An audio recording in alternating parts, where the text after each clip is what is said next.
Step into the world of a World War II radio operator as Dr. Dale Hathaway shares the biography of his father, Technical Sergeant Kenneth Hathaway. A moving collection of letters brings to life Ken's transformation from a young, inexperienced recruit to a decorated airman in the Army Air Corps.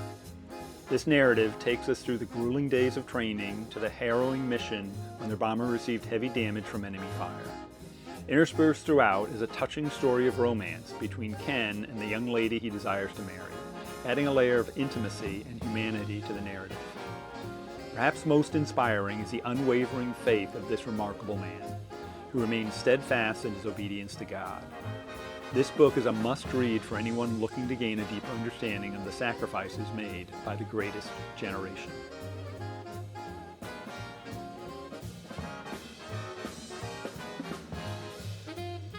So many of the greatest generation that fought in World War II have left us, but their stories are inspiring.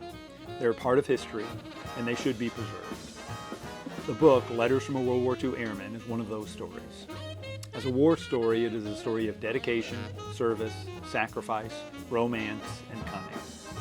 It is a story of family, of communication, of having their plane shot up on a bombing mission, of landing in neutral territory after that mission, of Christian faithfulness as a soldier maintains his religious convictions despite the challenges that come with being in the military. This is my dad's story.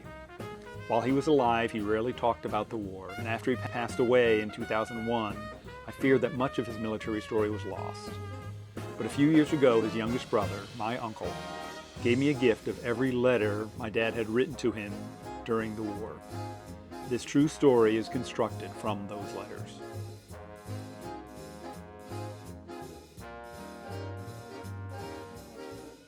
Dr. Hathaway has written a captivating tale about a Christian young man caught up in the travails of World War II. As a history buff and fellow Christian, I found it especially interesting to read how the young man maintained his dedication to Christ while in a very worldly atmosphere.